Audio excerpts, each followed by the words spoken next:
گرنگی بۆ کرێ هەمانە ڕۆژێک بە دەردی خوا مردووە کراوە بە شەهید و شەهیدی سەرکردە و خانووی ڤێلای بۆ دروستەکرێ جیاوازی هەیە لە حقوقی تەقاعودیە بۆ پێشمەرگەکان هەمانە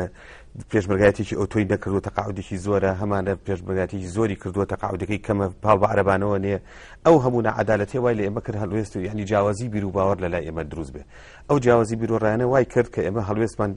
بگۆڕین بەرامبەر بە سەرکردایەتی یەکێتی بەداخەوە ئەوە وای لە ئێمە کرد ئەو حیزبەی کە مەسەلێکی وەکو من لە دروستکردنی یەکەم شانەی یەکێتی و یەکەم مەفرەزەکانی کە لە شار بوون ئەو وەختە مەفرەزە سەرەتایەکان کە ئیشمان لەگەڵاکردن بۆ نمونە مەسەلێکی وەکو کاک شیروان شیروەندی کە هاتە سلێمانی ئەوەڵ جارێ استیقبالمان کرد و هاتە لای کۆمەڵە و لە کۆمەڵەوە کاری بۆ مەیسەر کرا بۆی بچێتە دەرەوە لەو زمانەوە ئێمە ئیشمان تیا کرد بەڵام سلوکی ئێستای ئەم حیزبە بەداخەوە حیزبەکەی دوێنێ نییە زۆر بەداخەوە حیزبەکەی دوێنێ نییە ئێستا حیزبێکە لەسەر نەعەدالەتی ئیشەکە لەسەر نەبوونی شەفافیت ئیشەکە دیموکراسیەت نییە ئەم حیزبەی ئێمە لەسەر جیاوازی بیرۆڕات دروست بوو بە ئێستا حیزبێکە حیزبی شخصە لە ئەو سایمە دژی حیزبی عایلە بوون ئێستا بۆ بە حیزبی عایلە ئەو ساکە ئێمە دژی عەشرەت بازی بوون ئێستا عەشرەت بازی لەناو حیزبیان برێوی هەیە ئەمە وای لێ کرد ئەم هەموو جۆرە جیاوازیانی لەناو ئەم میلەتایە دروست کرا وای لە ئێمە کرد کە هەڵوێستەمانە بێ ئەمە بەرامبەر بە ئەنفالەکان هەمومان هەستمانەکە ئیلتزامێکی ئەخلاقیمان هەیە بەڵام ئەبینی ئەوە 18 ساڵە لە منطقەی گەرمانە بۆ نمونە 700 دێمان هەیە نزیکی 700 دێمان هەیە کە زۆرترین ئەنفالی بەرکەوتوە تا ئێستا جادەیەکی نەبینیوە دێش هەیە دەی مەسئولە ڕەنگە لە جادێکی زیاتری بۆ چوو بێ بۆ یەک دێ بەڵام بۆ هەموو منطقەکە نەچووە مەسەرەن ئەو نەعەدالەتەی لە خزمەتگوزاری لەو شتانی کە هەموو پێشتر باسم کرد وای لێمە کە هەڵوێستێکمان بێ و لەبەرەوەی ئێستا بوارێکیش بۆ ئازادی بیرروڕا لە ناو یەکێتیانە ماوە لە جیاتی مەناخێکی دیموکراسی دروستکەن بۆ ئەوەی لە ڕێگەی دیالۆگەوە ئێمە هەوڵ بین بیر و بۆچینی خۆمان کە خزمەتی یەکێتی و خزمەتی بیلەتێکە پچەست پێ بەعکسەوە سیاسەتی تەصفیەکردن و دەرپەڕانن و ئەوە دەستی پێکرد و وای لە ئێمە کرد هەڵوێستمان بەم جۆری ئێستا بگۆڕێ هۆڵ بین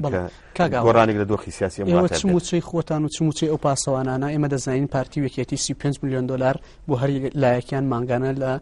بودجێ حکوومەتی هەرێم هەڵدەگرن کە ئەم ڕێژەیە من لە هەندێک داتا و زانیاری خۆما کۆم کردوەوە گەشتومەتەوە قەناعەتەی کە گەیشتێتەوە ژمارەی کە لە 100 بودجێ حکوومەتی هەرێمی کوردستان دەبێتە بودجێ پارتی یەکێتی موچەی پاسەوانانی ئێوە موچەی ئێوە موچەی هەموو کادرانەی کە لە یەکێتی دەردەکرێن بەشێکە لەو 35 میلیۆن دلارەیە کە دەبەردرێت ئایا ئێستا بۆچی لە کاتیدا ئەم 35 میلیۆن دلارە بە هیچ یاسایەک نادرێ بە ئەوان بۆچی ئێوە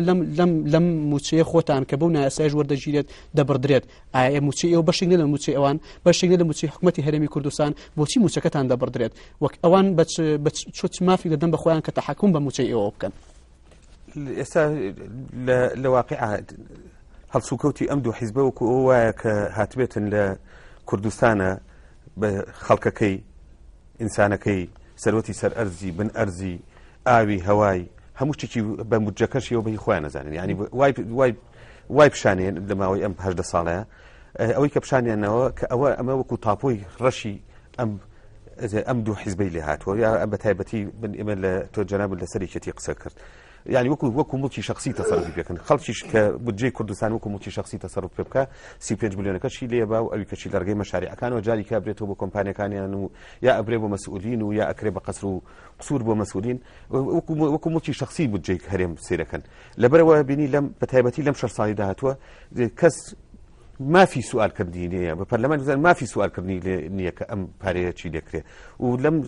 دوایە بە قەزا و قەدەر ئێمە مەوزوعی 35 میلیۆنیش خەڵک زانی ئەینا پێشتر خۆ کەس ئاگای لەم 35 میلیۆنە نەبوو ئەبینی مەسەلەن ئەو 35 میلیۆنە بە نایاسایی لە میلەت زەوتەکرێت جارێک کەش ئەمە نەعەدالەتێکیان بەرامبەر میلەت کرد جارێک کە یەتەوە تەوزیع ئەکا بەسەر کادرەکانی حیزب و پێشمەرگەکانی حیزب جاری کەس دۆش نەعەدالەتێکی تیاکە یعنی ئێمە یەکێک لەو ڕخنانەی کە لەسەر کردایەتی یەکێتیمان گرتووە ئەوە بۆ کە لەسەر مەوزوعی 35 میلیۆنەکە بووە ئێستا بە حەقی خۆیان نەزانن مەعاشی خەڵک ببڕن يعني ئەو لەبەرەوەی خۆی بە ساحەبی بەشەرەکە دەزانێت بەشەرەکە وەکو ڕعیەتێک بۆ خۆی لێگاتەوە کەسیش کە ئاغا بێ و خەڵک بە ڕعیەتی خۆی بزانێ هەربەت ژیانی و سەروەتی و سامانی و مەعاشی هەموو شتێک بەی خۆی دەزانێت بەڵێ مام ڕۆستەم ئێمە مێژوویەک لە داستانەکانی تۆ لە لای خەڵکی کوردستان بە خەڵکی کوردستان ئاشنایە ئەو مێژووی پێشمەرگایەتی ئێمە ئاگادار بین ئێوە سەردەمانەی لە شاخ ئەگەر چەند دینارێکتان پێ بوو بێت لە بینی خۆتاندا دابەشتان کردووە. ئێستا بەدەر لەوە بەرپرسان سەرکردایەتی ئێستا یەکێتی موچەکانی ئێوە دەبڕێت و کادرەکانتان داوای خۆساکردنەوەی لێ دەکرێت. مامڕۆستەم لە بینی ئەو مێژووی کە لە ساڵانی 1970 دەدەیبینی لە بینی ئەو یەکێتی کە لە ساڵانی 1970 ئەیبینی و بەراورد بە ئێستا یەکێتی بە ئێستای سەرکردایەتی یەکێتی بەرپرسانی یەکێتی چی هەیە؟ وڵا ئێمە هەموو کوردەزانی مە شەیدی زنون پیا 6 جابری نار بێ و لەناو هەزاران جاری لە قراغی مەرگەڕایونێتەوە بەتەمای ئەم ڕۆژە نەبوون بە زنوێتی بمین بەتەما بوون وەکو ڕەفیقەکانمان کە زۆر ڕەفیقمان هەموو شەید بوون سەدان و هەزارانیشە ئەوانەی کە شەید بوون.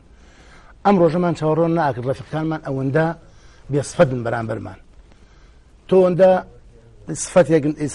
حەزەکەمەوە بە جەماوەری خەڵکی کوردستانی خۆمان بڵێم و کەس و کاری شەید و ئەنفال و بە تایبەتی کە مەندامەکان کارێکە پارچێک لە ئەندامی لەشی خۆی زایە کردو بۆ میلەتەکەی بۆ شۆڕشەکەی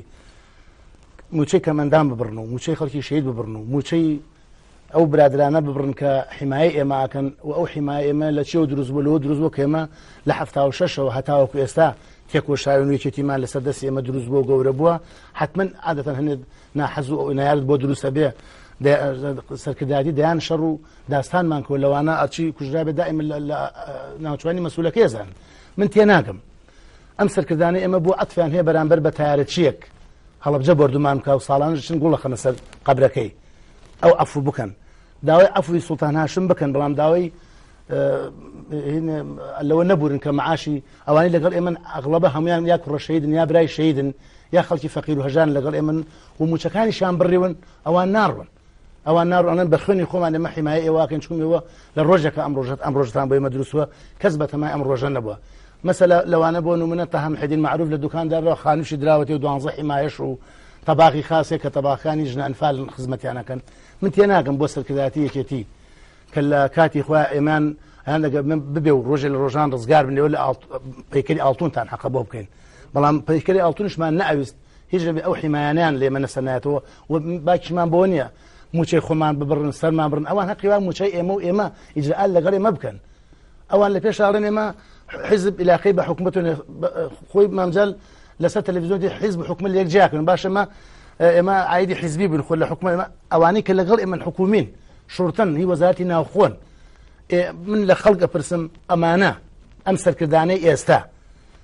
وفایان بۆ ئێمەمانان نەبێ ئێمە و دایان و هەزارانی وەک ئێمە و کە سوکاری شەیدەکان نەبێ وفایان بۆ ئایندەی ئەم هەڵبژاردنە ئەبێ کە دەنگیان بدرێتێ و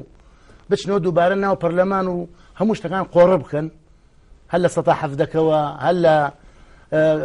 شەش گومرگەکەی کە هەیە هەل لە گومرگی ناوخۆی زەریبە و دەخل و تاپۆ و ئاو کارەبا و ئەم شتانە هەر بەوا بزانە خزمەتگوزاری 18 ساڵ ئەمەیەکە ئەیبینیت اینجا ئەوانەکە چاوەڕوان ئەوانەمان لێ چاوەڕوان نەکردن کە بیکەن حتمما چاوەڕوانی ئەوەشمانەکرد ڕۆژە لە ڕۆژان کە دەستماندایە ئەم وەکو ئاوات باسی کرد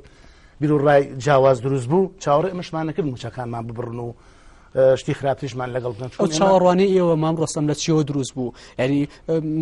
جۆرێک لەوەی کە متمانەتان بەو سەرکردانە نەماوە ینی پێش وەخت ئێوە چاوەڕوانیتان لا دروست بوو کە ئێوە لە ناوێکی تیدا بیر و بێچوونی جیاواز قبول ناکرێت لە مەولا ئەمە لە چیەوە دروست بوو ئایا ئەو بەرپرسانەی کە تا دوێنێ لە شاخ بەیەکەوە بوون دەستیان گەیشت بە سەرۆت و سامان و دەسەڵات ئەمە لەوە دروست بوو یان چی؟ وەڵا ما لەوە دروست طبعا ئێستا ئێمە خۆمان بەتەمای ئەوە نەبوون کە بێنە خوار هەمومان بە پاتی لاسیکۆ هاتین لە ئێران و لە حدودەکانەوە کە هاتین ئەمە دروست بوو زۆر بەداخەوە زۆر بەداخەوە کە ئیساوان هاتن دەستیاندا ئەمریکا بۆکو چۆن ئەڵێ کەوتنە موچە بڕین و دەمانچە بەخشین و مەسەلا بۆ نمونەیەکت بۆ بێنمەوە هاتوون زیاتر لە 30,000 دەمانچیان ئێناوە باش لە باتی دەمانچە بچونە کۆمپیوتەریان بێنایە بۆ خەڵک بۆ مناڵی شەهید بۆ تەلەبە بۆ خەڵکی فەقیر و هەژار ئەوان تەوزیع کردایە بۆ خەڵکی زۆر باشتر بتاوەکو بێن موچەی ئەم برادرانی ئێمە ببڕن یا موچە ڕەفیقانمان ببڕن. کاک عادلگیان لەگەڵ ئەوەی کەەوە ئێستا موچی پاسەوانەکان بڕاوە واتە ژیانی کۆمەڵی کەس نانی کۆمەڵە کەس بڕاوە چ لە پاسەوانەکانتان کە هەرێکەتان ژمارەی پاسەوانتان لەگەڵ بووە بۆ ئەوەی ژیانتان چیتر لە مەترسیدانە بێت ببوونی ئەو خەباتێکە لە ڕابردوودا هەتان بووە ئێستا ئێوە ئەو هەڵوێستانە چێ دەیگیرنە بەر لە بەرامبەر بڕینی موچەی پاسەوانەکانتاندا؟ وڵا دیارە ئەو هەڵوێستە دیارە لە بەرچاوی هەموو خەڵک هەموو جەمهوری کوردستان ئاشکرا و ڕوونە کە وەکو برادران ئیشارەتیان پێدا ئێمە پێشمەگەی مەفرە سەرەتاییەکانی 76